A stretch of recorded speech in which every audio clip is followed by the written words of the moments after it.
Marcus, a very warm welcome back to Beyond the Title as part of our celebration of comedy. Firstly, last time we met, you were just writing a new stand-up show called Thread about tribes. How much of the tour did you manage to do before COVID hit? You've just reminded me that was what I was setting out to do. So I ended up doing something entirely different, called Absolute Shower, because what what happened soon after I set about writing Thread was an absolute shower of shit. Yeah. And that was the tour I did. I mean, to be honest, the show I did was not really about how terrible COVID was, but about the ways in which it kind of brought people together whilst keeping us apart. My experience of it was that the vast majority of people were unusually kind and generous and thoughtful about each other during COVID. So it was sort of, in the end, quite a celebratory show. But the one about tribes is still an idea that's sort of percolating in my head, because I still don't think there's any doubt that the internet and social media particularly pushes us daily more and more into our tribes, and that is, it's certainly in terms of online discourse, a destructive thing. I've never thought that tribes were particularly destructive otherwise, you know. Gangs of people, gangs is an upsetting word, but like groups of people who find each other, who have a thing in common, might very well describe themselves as a tribe. Really, I really right.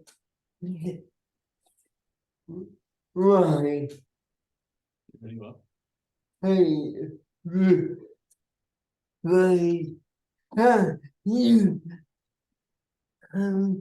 yeah. Oh, you really hate the phrase, you found your tribe. You hate that phrase. Oh, yeah. I hear you, man. I hear you, because when you found your tribe, then that's where you're supposed to belong, and that's where you're supposed to remain. Yeah. So And it's like, I don't know. I mean, when I think back, right? So I was a goth in the late 80s, early 90s. And at the time, I think that is somewhat an expression of a sense of rejection and isolation that I felt towards those around me, that I wanted to express through how I dressed, and what I listened to and all that. But I think it was a tribe that was really important for me. And I think in its way, like the tribes that I grew up with that were defined more by music taste, or perhaps by what football team you followed or whatever, were a slightly happier expression of you and your group of people than the tribes I see now, particularly online, who become this very self-selecting, these very self-selecting groups of people that are often really hostile to people outside of their tribe, you know, because you believe one thing and I believe another thing, and that's it then. You're over there and I'm over here. And yeah, it can be divisive for sure. in this series, I want to attempt to understand how comedy is pieced together, both from a performance aspect, but also in terms of evolution. So by way of an introduction, what was your relationship with comedy growing up, and who were your heroes? Oh my God. So the ultimate hero actually is Jim Henson and the Muppet Show. I didn't realize when I was a kid how funny the Muppet Show was. I really had no idea. It's as an adult that I find it funny. I mean, really amazingly funny. And I watch it now with our 2-year-old, and I'm doubled over laughing at some of the gags in there. I just think they're brilliant. But then as a teenager, I was not allowed to watch the young ones because my parents had read that it was subversive and rebellious and rude, and I was banned from watching it, which meant that not only was it very funny anyway, but it was also my thing. It was my secret thing that I found. And that thing, you know, anything with music or comedy or anything else that you find, you feel somehow, not in an exclusive way, but you feel that it belongs to you. And I felt that the young ones belonged to me, and being able to the next day do the voices. And I had an uncanny, as a lot of comics do, an uncanny ability to remember big chunks of script. And so the next day, as soon as I saw anyone, I'd be like, hands up, who likes me? And you know, yeah, I just, the young ones was massive for me. And then in terms of stand-up, it was really all about Robin Williams. Will you give me 1 second? Sorry, there's someone at the door. Forgive me, I'm sorry. Hang on. Okay.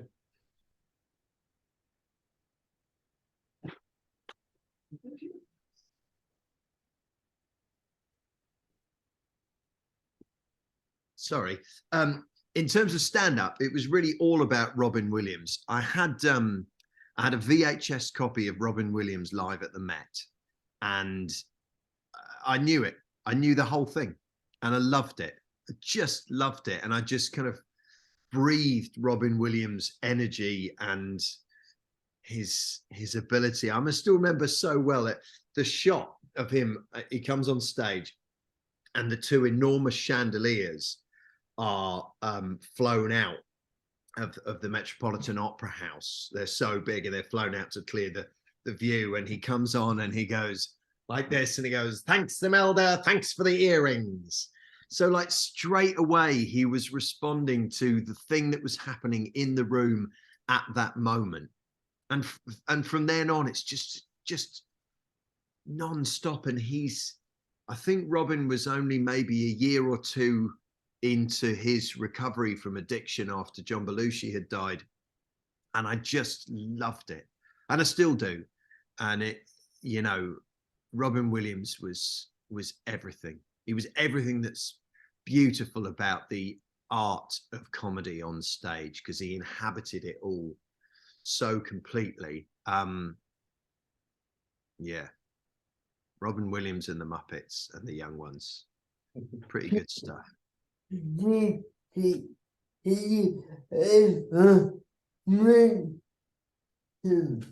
you ever meet him? And I'm sad to say I never did. A lot of my mates met him, and a few gigged with him. There was a legendary night when there's a club, I think it's called Outside the Box down in Kingston, where comics go to run in material. And I think people pay about £5 to get in. And Dara O'Brien was down there running in some new stuff. So people have paid £5 and they put Dara on, and he's just amazing and just breathes jokes, and he's stunning, and, you know, and everyone was like, wow, God, Dara O'Brien. And then he went off, and then the middle act was Omid Jalili. And the same, you know, Omid, just this ball of energy and charisma, and, you know, he's just irresistible on stage. And then kind of time was up, and then the compere said, look, we've got one more act. He's over visiting from the States, and we'd love, if you don't mind sticking around, we'd love to put him on. And it was Robin Williams in a tiny little club in Kingston. And yeah, for I believe £5. And I think Robin gave him about an hour. I wish I'd been there. But I suppose in another sense, I'm not sure about the never meet your heroes thing, but in another sense, I quite like the fact that Robin Williams remains in this special mythical place for me, and I never met him. Yeah. Of course, last time we never spoke about education. Now, you studied drama at Bristol University but didn't finish the course. How dare you? As someone who got an E in my drama GCSE, I can't think why. I understand how deceptively difficult drama can be, but why do you think university wasn't for you? Well, do you know, university was for me 100%. I was like an Exocet missile when I got there, right? In that I knew exactly where I was going, and I arrived with a lot of energy because I had just started doing stand-up just before I went there. And I knew, but really because of the Cambridge Footlights, that university was the place. And so I was like, get there, find people, work with them, and make comedy. So I went and I found Dan Tetzel and Danny Robbins and a bunch of other great guys, but Dan Tetzel and Danny Robbins, who I still work with from time to time. We've written hours and hours and hours of comedy together for radio and TV and live shows and everything. And I just did that. And I was in plays and sketch shows and improv shows and doing stand-up. And so by the time I got to the end of my second year, I was really enjoying performing in the drama department and some of the learning, although I found it a bit academic for my taste. I was already doing everything I wanted to do. And so I stayed in Bristol for what would have been my third year and just carried on doing what I was doing, staying around all of the students while they finished their degrees and being a comedian. So there was a bit of me for a while was like, oh, I wish I got my degree. But when I look at the things I've done since I started uni, not just since I left, then I just feel very happy about it, you know?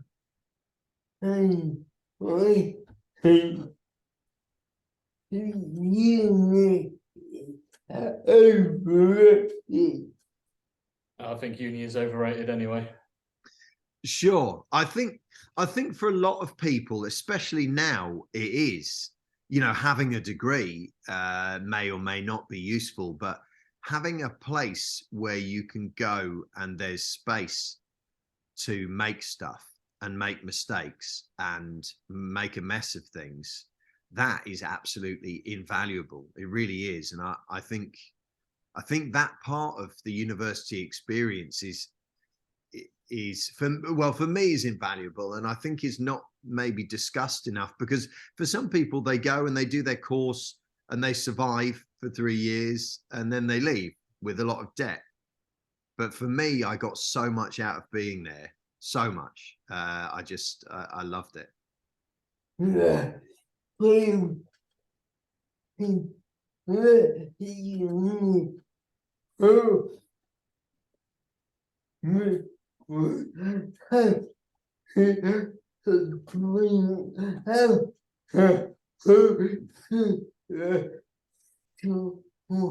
The biggest thing that uni taught me was how to drink alcohol through a straw. Well, there you are. You see, it's not always the course, is it? So the Edinburgh Fringe has long since become a rite of passage for any budding comedy performer. And I normally ask my subjects to pinpoint why it's so important. But just recently, I've discovered that not all comedians think it's that important anymore. So in your opinion, is this a sign that Edinburgh has lost its significance within the comedy fraternity? And what do you think its purpose is in the 360 content landscape? So I've said to any comic who would listen, people with more experience than me and people just starting, that Edinburgh is the only place where you can put a stake in the ground and say, this is mine. This bit is mine. So you can have an hour-long show of your material. You set the agenda. You decide what it's about. You decide how the audience experiences all of that hour on your own. No compare, you know, And that is magic. That's just incredible. And it's been really good for me. And I think that any comic who does Edinburgh, who leaves the festival after a month, I would be amazed if they're not, at the very least, a better comedian by the end. So I still think it has enormous value. But I wouldn't I? I'm a posh, privately educated, university educated, successful comic. So the stakes for me in going there have never been that high. I didn't need Edinburgh to be a success when I went. I wanted it to, and it's helpful if it did, but it was not the end of the world if it wasn't, because I wasn't going to leave with debt that would cripple me for the rest of the year. So the truth is, you know, acknowledging the enormous privilege that I have, podcasting and online content generally is removing gatekeepers for a lot of people who don't have the privilege that I have. And that's a wonderful thing, albeit on a personal level, it's terrible and I hate it. And I wish it wasn't the case. And because that's privilege, isn't it? That's a bit what it's like. You want a little bit to pull the ladder up behind you. so that you stay safe in your privilege. But, you know, that's an arrogant and dangerous position to be in. So, I mean, what I would say about comics, especially making online content, is, in my view, too many people are making too much art for free. And it's very hard to see how you could get around that, because the model from the beginning of the internet was that almost everything we consumed was free, or that stealing it was neither here nor there. No one cared. But I see brilliantly funny people pouring their art into the internet, and it's enjoyed by me and by lots of others.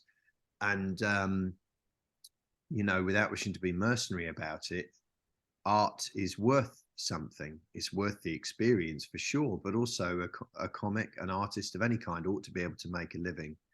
And I wish that more people were able to effectively monetize what they do, because certainly it's worth it. I see loads and loads and loads of brilliantly funny people making stuff that, if there were a mechanism through which I could pay for it, I would. And I think people should. You know, you can buy them a coffee on Ko-fi or coffee or whatever it's called, but that's not really it. And I worry that the saturation for individuals working in the arts, and generally with there just being so much content for people to consume everywhere, I worry that that's in the end a bit detrimental, you know. So I still think Edinburgh's amazing. I say even the Free Fringe, but I mean, in terms of that financial model, very few people leave a Free Fringe show and don't contribute something, because they're aware they've been in the room with an artist doing their art, and they think, well, yeah, that's worth something, isn't it? You've got to pay for that, and rightly so.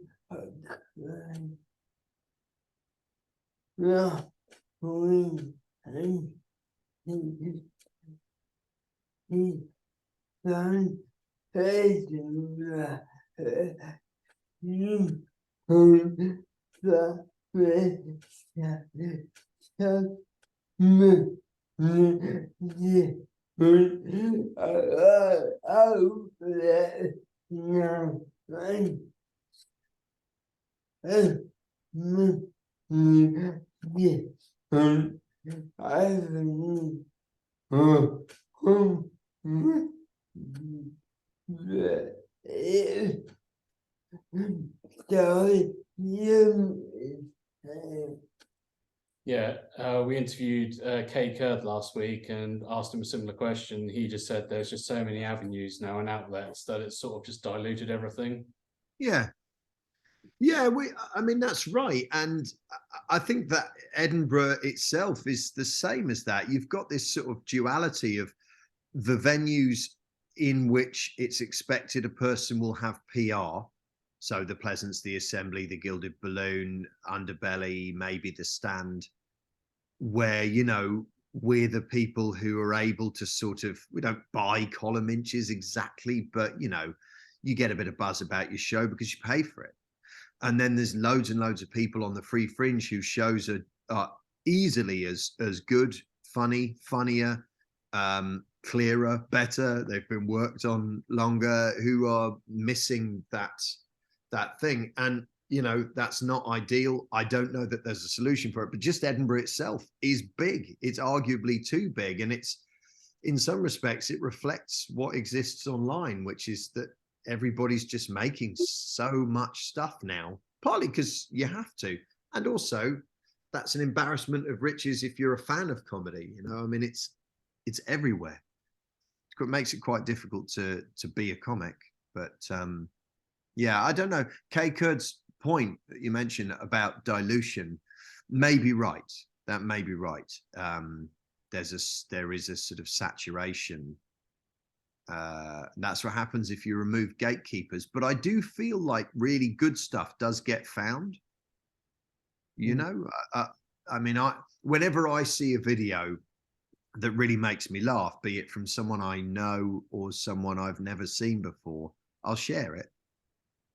And, you know, so then that reaches an audience of people who are interested in the stuff I make and share online. And so it goes on. I do feel like good stuff gets found. I think there are certainly some people who are making content who think, oh, it's not fair. My stuff's brilliant and no one's seeing it. No one's liking it. I'm like, maybe it's not as good as you think yet. Not to say it won't be, but maybe it just needs more work. I mean, look, there's a reason why I don't make stuff for online. There's a reason why I don't generate videos, and that is that I got good at what I did with gatekeepers. I got good at what I did with producers and script editors, to be in a room with me and go, no, lose that bit. Get rid of that bit. And obviously, when I write a stand-up show, I decide. I don't run that through an editor or anything, you know, a producer. I do it, and I know. But the audience tells me straight away. I do a preview of a show. If they laugh, it worked. That's it. Job done. That's why I love comedy. I know I said this to you last time we spoke, right? It's a deal.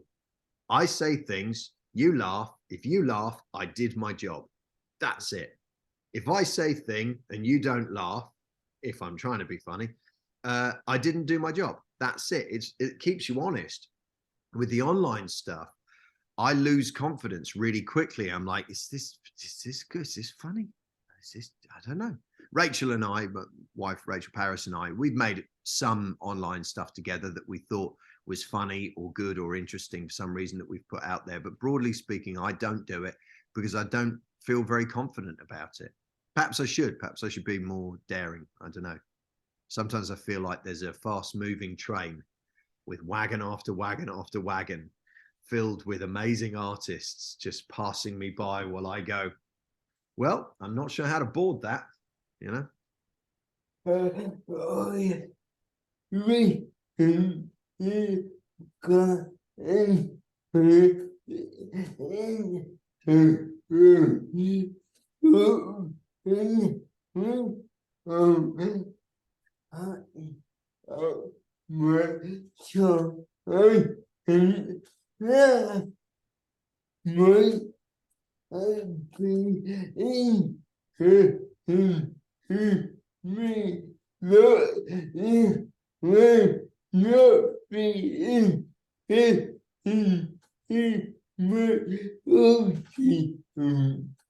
Yeah, so recently I've got into creating shorts for Instagram.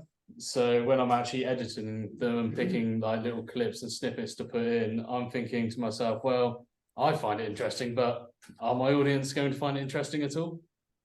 This is it. I mean, this is exactly it, you know, and actually that's a great and legit way of making art, to go, well, let's remove that process by which the audience decides what is and isn't good, and just have something where someone goes, I'm making this because I just want this out there, you know, and I think this is a worthwhile expression of an idea that I had. I like that too. I prefer the one where the audience tells you whether it's funny or not. At least with comedy. I mean, obviously, I've recorded hours and hours of comedy for Radio 4 without an audience there, or the whole Giles Wembley Hogg series we did, you know, mostly recorded on Wimbledon Common. But I knew it was funny because I worked with David Tyler and with an amazing cast, and we would laugh as we recorded it, you know. So I still, in a sense, felt like I had an audience for it. And obviously, you do find out when you put stuff online, you do find out if it's funny, because people reply with ha ha ha laugh emoji, or deafening silence. So Beyond the Title prides itself on never touching upon the personal side of entertainment, and I'm definitely not going to start now. However, you're part of an elite group who includes John Richardson, Lucy Beaumont, Mark Steele, Shappy Khorsandi, Chris and Rosie Ramsey, to be in a relationship with a fellow comedian. What's this like, and does it ever get competitive? I do think it's important for people to know that the comedian that all those people in a relationship is not just one comedian. There's not just one in the middle that we're all getting off with. Does it Does it get competitive? That's a really interesting, somewhat awkward and astute question. Yes, it does, because I would say Rachel and I are fans of John Richardson and Lucy Beaumont, right? I would say we think their stuff is very, very funny. Love what they do. Watch it. Was thrilled to be invited to play a small part in it recently. And are we envious of what they're making? Yes, I can say we are. Does that envy cross over into jealousy? Yes, sometimes, a little bit. But I think that's all right, isn't it? I think if you admire what someone's making and think, oh, I think that's okay. I think if you admire what someone's making and go, they're twats anyway and they don't deserve it, that's a whole other thing. And I definitely wouldn't say that about their stuff. I don't know. I mean, Rachel and I made a lot of stuff during lockdown, but we did it live. We did it as a live Zoom show with a front row, with a bigger audience for about sort of 400 or 500 people a week. But we had a front row of around 20 to 30 people, and they would be unmuted on their mics, so we could hear laughter. So again, we had that interplay, and obviously we had each other. Like, is this funny? You're laughing, I'm laughing. Then yes, it is.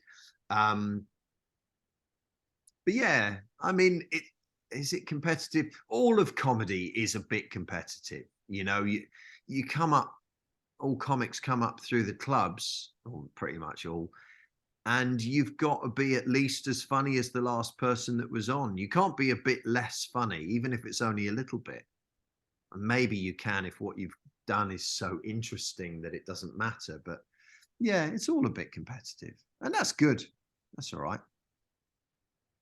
It's very Thatcherite, isn't it? Well, it is. It's a meritocracy of self-employed people, you know, jousting and struggling against each other in order to find success and make money, and you know, yeah. He ever good what you what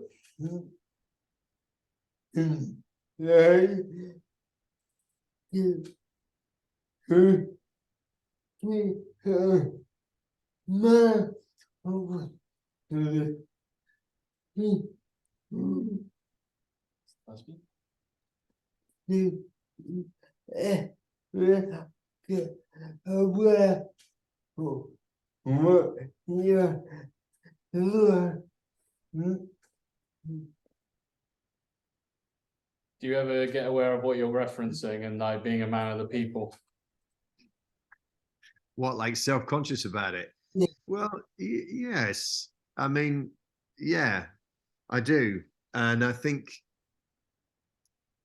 I mean, look at Billy Connolly, right? So Billy was a dock worker and folk singer.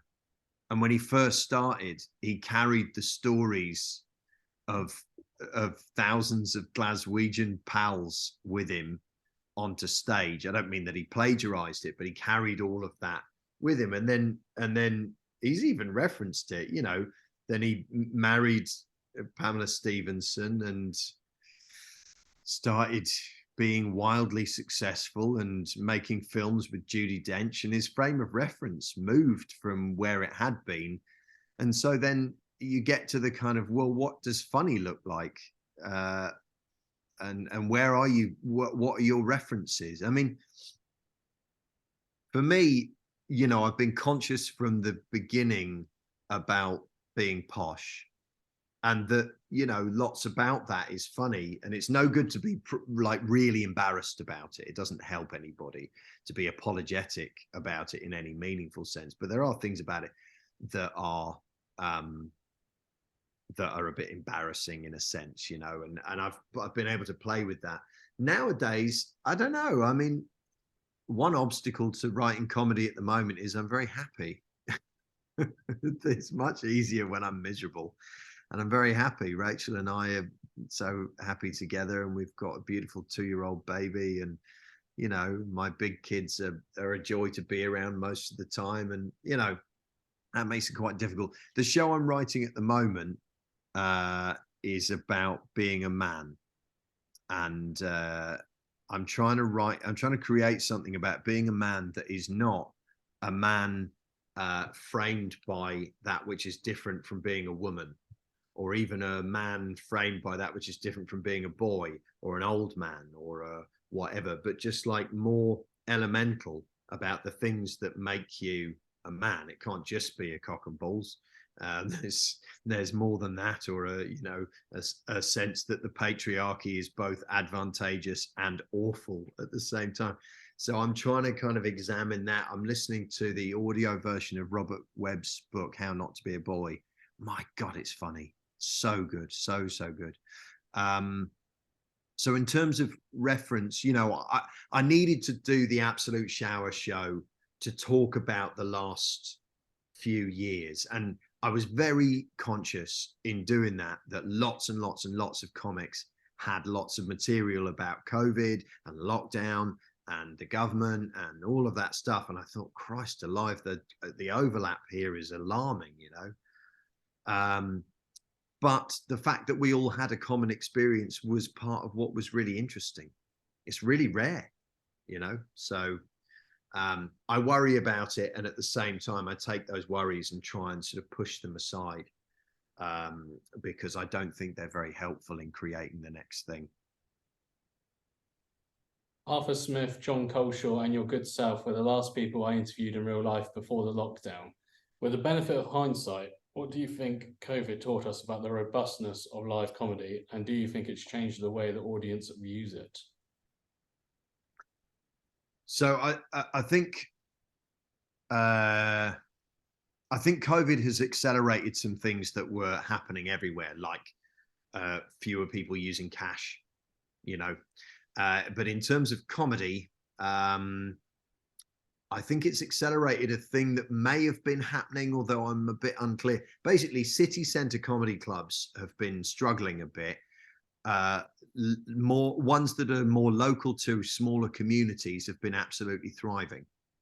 And you can't help but wonder if COVID has played a role in that, where people are like, well, I'm not sure I want to go into centre of London, Sheffield city centre, middle of Glasgow or whatever, when in fact I live out here and there's this club. So Rob Rouse, who's one of my dearest friends, and just love him, and one of the funniest people I've ever had the pleasure to spend time with, runs a series of gigs in and around the Peak District, and it's called the Comedy Village, and they're small village gigs, and every one of them is a pleasure to play. And I did a festival for Jared Christmas with Rachel 2 weeks ago in Somerset.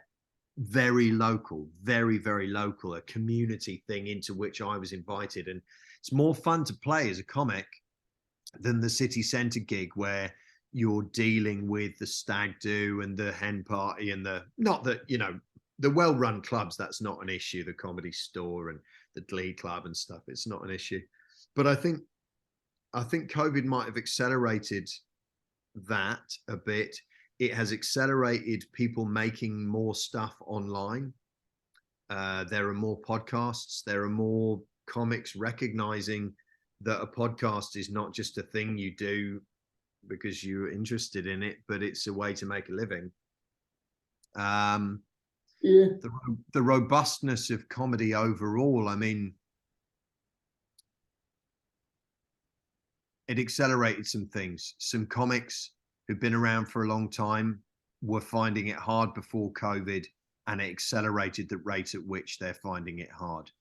I don't know in turn if it's made it any easier for newer comics. I think maybe it hasn't yet. Not enough people ever, but now particularly understand the value of being in a room with a comic and what a pleasure that is. And I'm not saying that as from the point of view of being a comic and wanting the money of thousands of people to come and see me. It's not that. As a comic, I want to be in a room with enough people that any room I play is full, because it's better that way. I say that as a fan of comedy. you can't, there's nothing to compare with being in a room with the person doing it. I saw John Mulaney came over to the UK and toured his show, and I went to see it at the Hammersmith Apollo, and it was so great. And I've seen bits of this same show on the telly, and it's great. But that was so great. It was special, because stand-up particularly, not always, but usually makes you feel like comics talking to you. Yeah. This relationship, it's special. Last time we met, we spoke about the legendary Nicholas Parsons, who you were lucky enough to work with on the heavyweight Just a Minute. But you've also worked with the legendary Graham Garden. Before lockdown, I had the amazing opportunity to interview the late, great Tim Brooke-Taylor, and I'm pretty sure it was his last ever interview. So beyond the goodies, what do you think Tim Brooke-Taylor and Graham Garden's legacy to radio comedy is? Oh my Lord, it's massive. It's bigger than anybody realizes. I mean, Graham Garden is an engine of comedy. He is just an absolute engine. He just produces so much richly funny material. Very few people realize how much of I'm Sorry, I Haven't a Clue is Graham. Games, formats, ideas, jokes are Graham's, loads of them. And I'll never forget when I first did Giles Wembley Hogg Goes Off on Radio 4, David Tyler said to me, it was the first full script I'd ever written.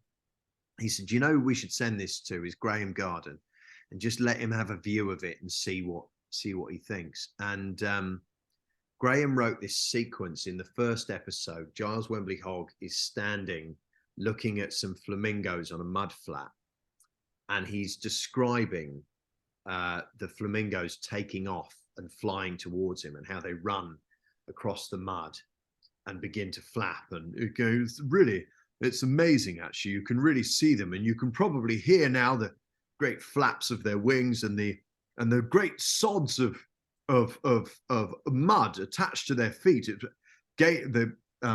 Actually preventing them from gaining much height at this stage. But as you can hear, they're coming straight towards me, and they should be going up by now. What happens is the legs, these mud-soaked clod legs of the flamingos, smash into Giles Wembley Hogg one after another.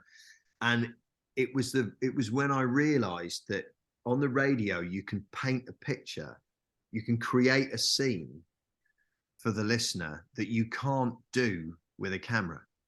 You couldn't replicate that. You could animate it, and that would be funny. But on the radio, everyone who heard that literally saw a posh idiot describing a huge flock of flamingos failing to gain enough height, and Giles being too obtuse to move and simply being hit by hundreds of very heavy flamingos. And that was all Graham wrote that sequence. And it was so important for me as a writer to realize you can do that on the radio. You can give people a feast of imagery that you can't do anywhere else. So he's amazing. And obviously Tim, I worked with much more as a performer on Clue, and he just was such a joyful man, just so silly. My God, the silliest man I've ever met. Loved a fart joke, a willy joke, a poo bum wee wee joke, joyfully silly man. And I miss him. Everyone involved with Clue misses him, and thrilled that Graham is still not just here, but making so much great stuff, Yeah.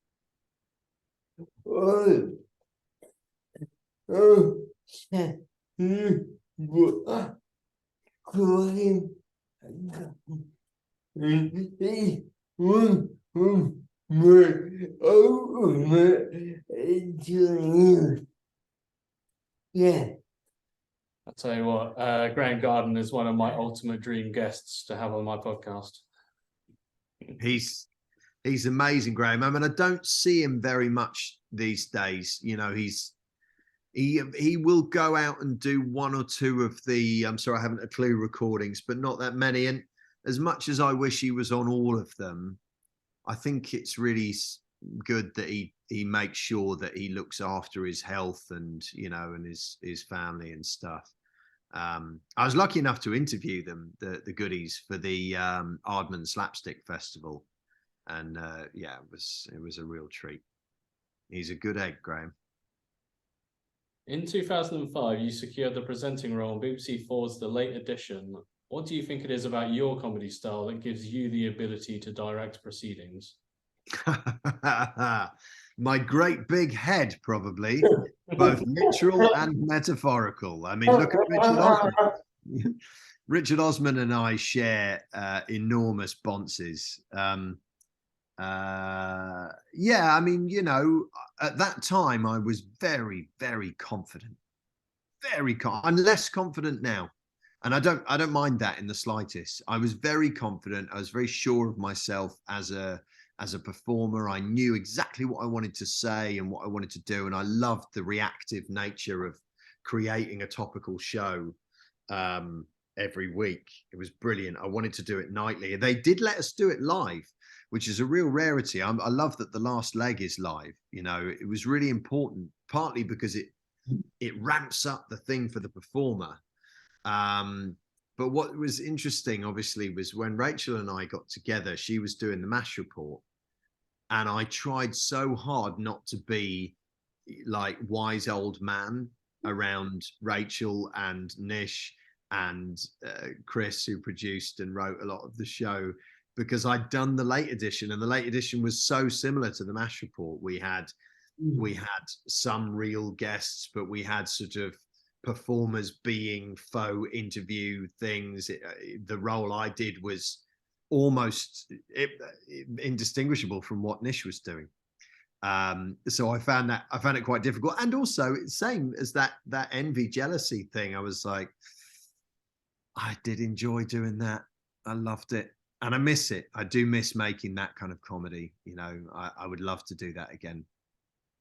But, you know, I'm 50, and when I look around at my gang of comics and what we're doing now, and you think, oh, this is harder than it was. You know, it's the phone doesn't ring in the same way. Oh, that's hard. Then I look at, well, who's doing the things that I was doing? And the answer is my wife. You know, and that really makes it easier, because as well as loving her, I'm a fan of hers. I think she's brilliant. And so, like, the next generation it's probably too precise a term, actually, but you know, the next group of comics are doing those jobs and doing them brilliantly, you know. So you have to, no one else has to do anything, but for me it's important just to remember that, you know, that if you're making any sort of art and you're doing enough for you to live by, you're already doing something miraculous, you know. We have something in common in that we both absolutely love the legendary Bob Monkhouse. I think I know the answer to this, but what makes him so special? Well, again, it's that thing of him being an engine, you know, like when Bob Monkhouse was at his peak, most of his contemporaries were just sharing the same pool of jokes.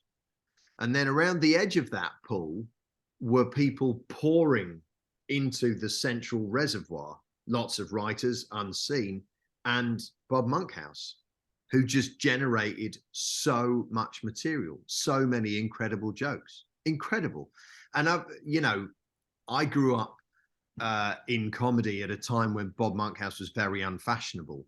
He got thrown out with the bathwater alongside people like Les Dawson, where you were like, no, they're the old. They're not Alexei Sayle, are they?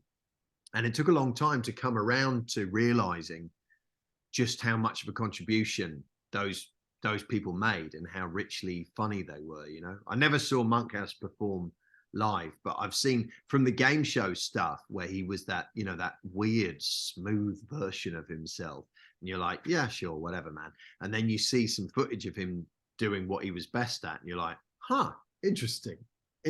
Had no idea you were that good as a comic.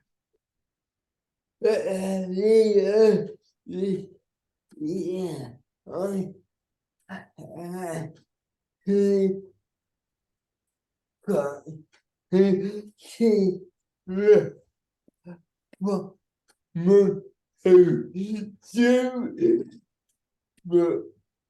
this year, I actually had the chance to see the Bob Monkhouse joke books. Wow. It was amazing. It was amazing. Yeah.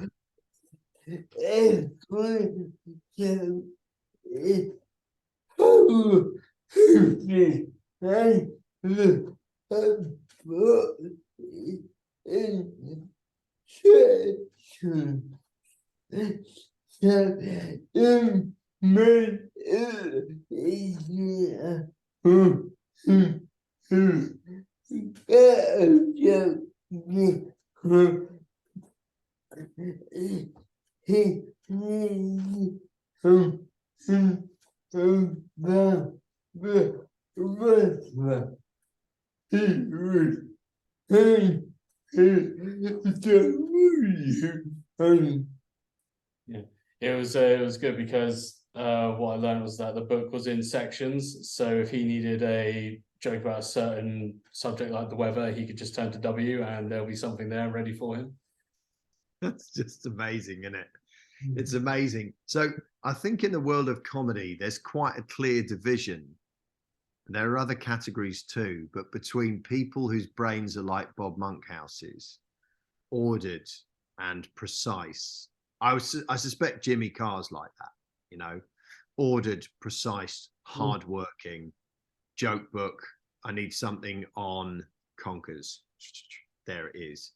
And people who live in a state of chaos with scraps of paper and half written notes and half remembered bits. I'm in camp 2. I've been pushed into camp 1 a few times. You know, when I write for the radio, especially the radio, you have to be very organized and you have to be on top of what you're doing. But for my stand-up shows, I think I deliberately embrace some chaos and leave things loose until I've put the show together in front of a preview audience and gone, that's what I meant, you know. But that's just the difference between what I think of as proper joke writers and whatever I am. You know, I mean, my last stand-up tour, my support act was William Stone, who I recommend you look out for if you haven't seen him. William's a proper joke writer, real, proper, old school, but modern joke writer. And I'm so in awe of that ability because if I write a proper joke, it's because I found it by mistake, you know. Fresh from MasterChef, have you recovered from your pork disaster, which I'm hoping isn't an over-elaborate euphemism? And how do you think comedians' inclusions to these kinds of shows are met by the comedy fraternity? No, I haven't recovered from it. I was doing so well. And I love food so much. I love cooking. I was doing well.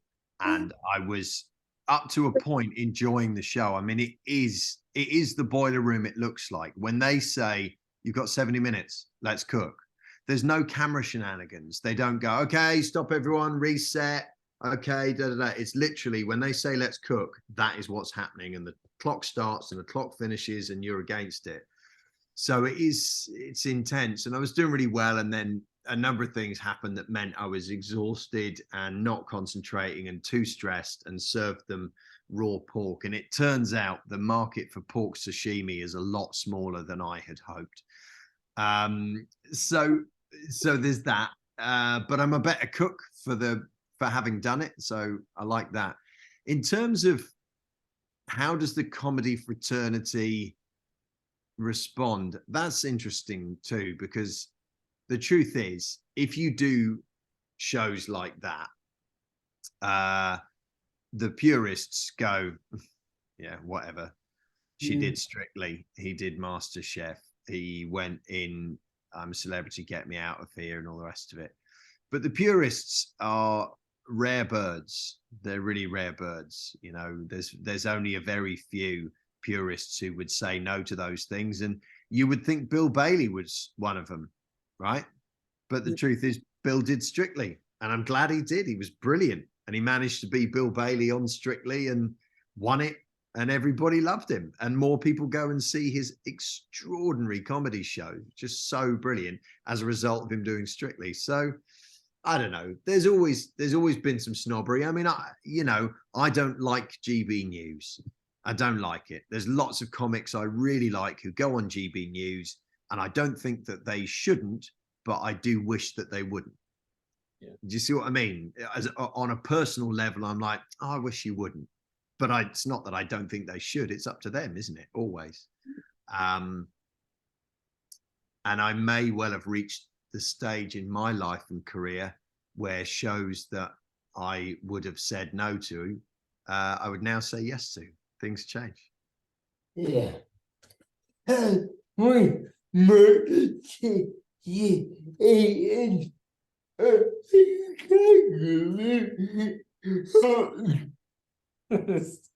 So we might see you eating a kangaroo cock soon.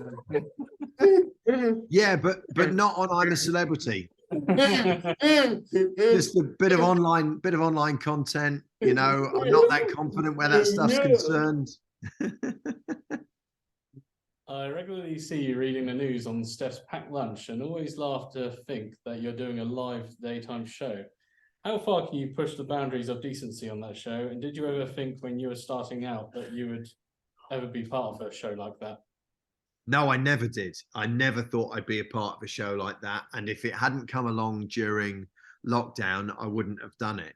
But it did come along, and it was like it was an absolute lifesaver. It was great and very helpful. And the thing is, Steph is A, absolutely lovely, and B, a cracking good journalist.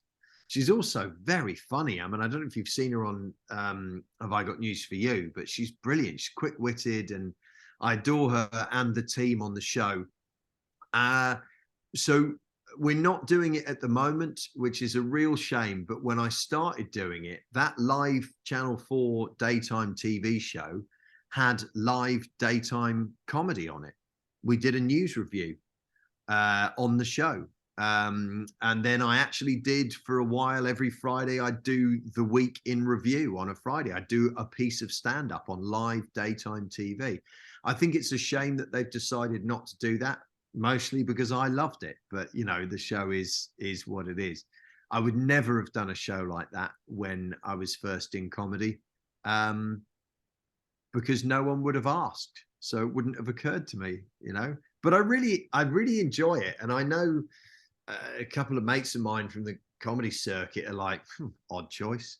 But I really genuinely enjoy it, meet interesting people, and as much as I can, make people laugh.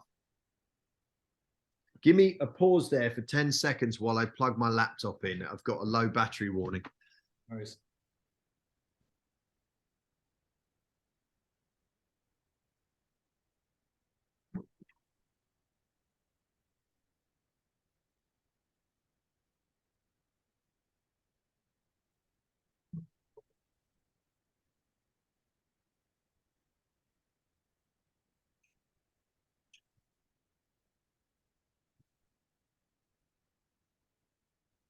Sorry about that, lads.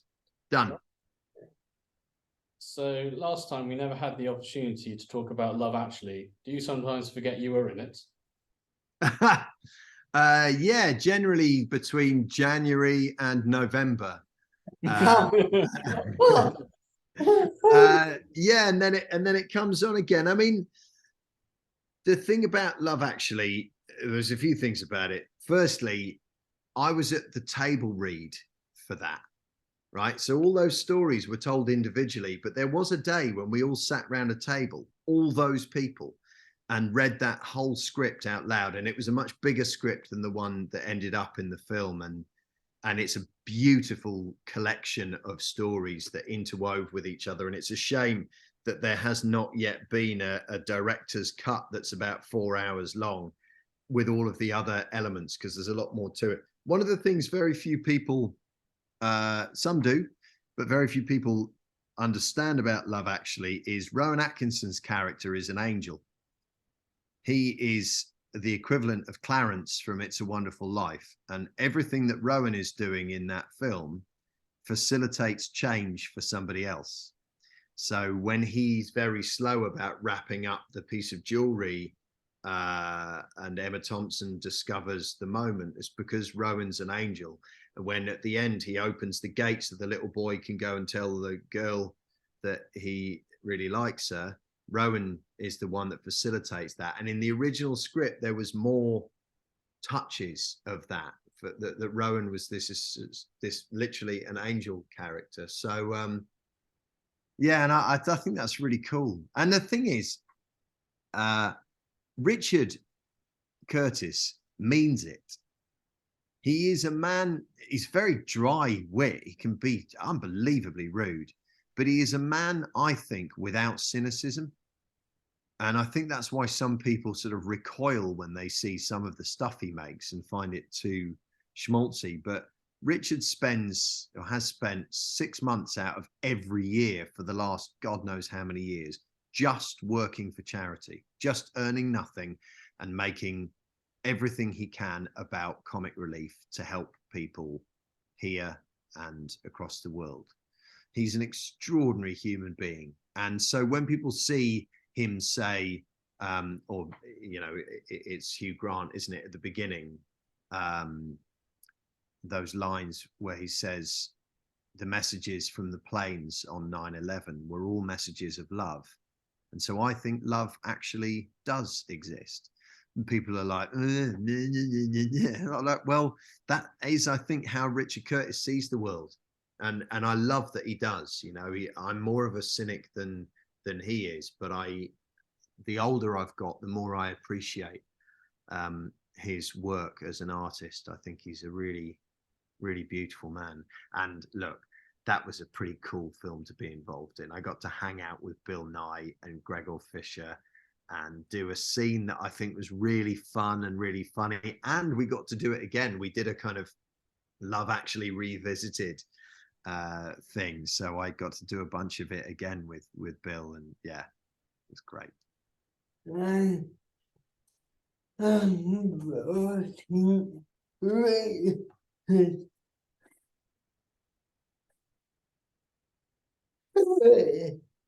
It's one great.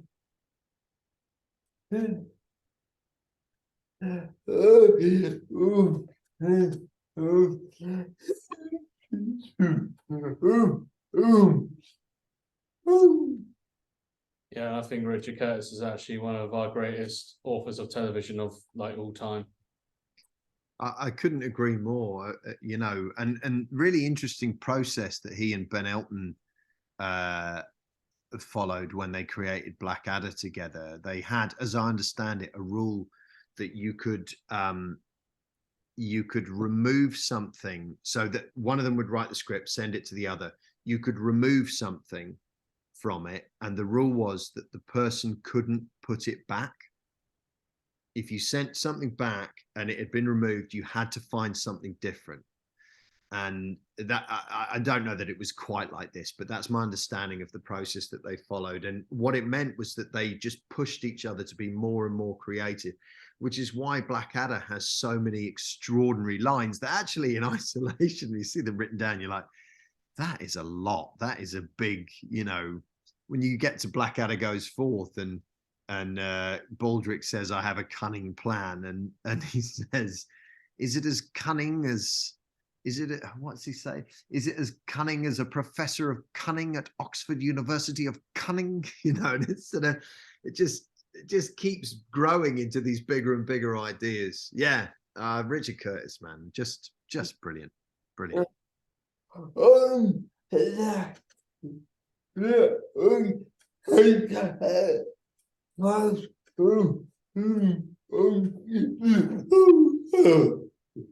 Yeah, and you're lucky enough that you've had them both on the podcast. Yeah.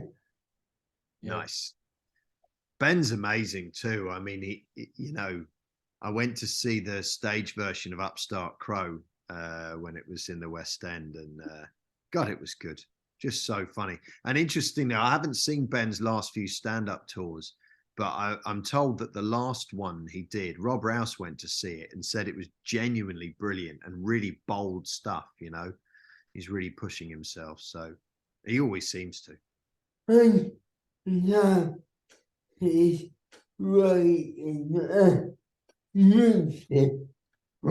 to the weekend. Yeah, and now he's writing a musical about Twiggy. Sure, as you do. So you're quite active on social media, and my Twitter feed is frequently taken up with your various words of wisdom. But as a performer, how wary are you about the negative side of social media? Very. It's a big problem, and the biggest problem it is how much time it's taking up. I know very, very few people who, if you press them a little bit, feel completely comfortable about how much time they're spending on their phones. Most people I know are losing half a day every day to just looking for that one video. It's a big problem. It's a massive time thief. I would be infinitely more creative if I had the willingness or support. I'm not going to say willpower, because nothing ever works like that, but to put my phone down and move away from it. So that's the biggest concern. I mean, in terms of what's on there, I've grown cautious over time in a way that I'm mostly okay with. I see things and I want to react and I want to reply. And as often as not these days, I don't, because I think my contribution to this is not going to help.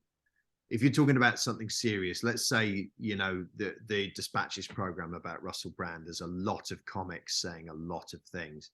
And I'm really glad, Rachel posted a thread yesterday on Threads and on Twitter about why it is that people who've been the victims of an assault sometimes take years or even decades to say anything about it. And the reasons for that are many and they're complex. And in the shortest, bluntest, simplest explanation, far better that come from a female comic or a woman generally than me. And so quite a lot of what I might say, I go, well, I think this has been said by somebody and this is okay. I spend more time, I would say these days, just kind of retweeting things and going, have a look at this. This is great. This is funny. This is interesting. This is good music. I ate this today. I think the corrosive effect of social media on political discourse is something that we should all genuinely worry about. And I really hope that Elon Musk, in his infinite wisdom, does implement a paywall, because it will help me make a decision I've been trying to make for a really long time, which is get the fuck off Twitter. Get out. Leave. I should have left when he took over. In fact, I should have left long before he took over. And I haven't yet. I'm still all over it like a rash. But it is the town square. It is. And there isn't anything to compare with that yet. I think Threads could. I'd like to think that it could. Is PC Barnum still your proudest achievement?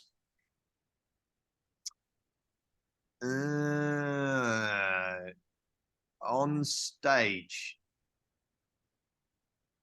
Yeah, it might be. It might be, actually.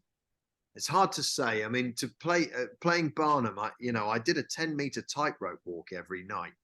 I sang a lot of songs, and I'm an increasingly confident singer, but I'm not a confident singer. And I tried to tell a story about a character who really, it's quite legit to dislike. He kept animals and freaks, as he described them, and cheated on his wife and was not a great guy. So I lent very heavily into what P.T. Barnum brought to people. I watched a lot of stuff about early circus. And I think people kind of forget that before telly, and even before most people had radio, when a circus came to town, and you probably, maybe at that time, a lot of people wouldn't even have seen a pencil drawing of an elephant, let alone a photo of an elephant, let alone an elephant. And then an elephant gets off a train and walks through the town that you live in with acrobats doing handstands on its head. And they bought that, you know, morally dubious by modern standards. They bought that extraordinary thing that lit up the imaginations of the people wherever it went. And before then, in the American Museum, for all that it was macabre by modern standards, he was fascinated by the miraculous. And I really loved that about him. So that's what I lent into in playing that part. And, you know, like all the great things in life, it was a worthy challenge, in that most of the time it was more than I could pull off. It was very difficult. I fell off the tightrope most nights. And yes, it hurts. But that is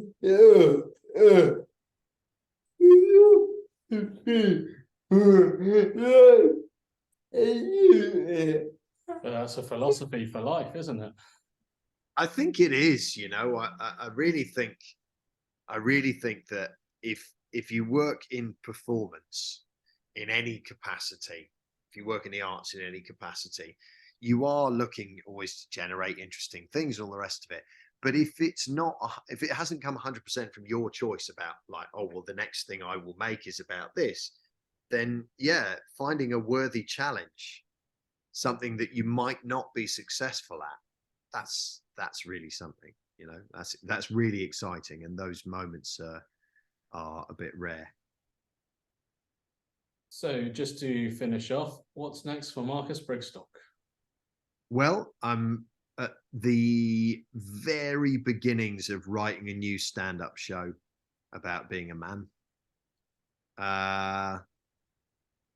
And beyond that, we'll see. I've got a couple of things that I ought to be working on, but social media is making that very difficult. And yeah, we'll see. But I mean, in the meantime, more gigs, more jokes, more improv, you know, basically make the next thing.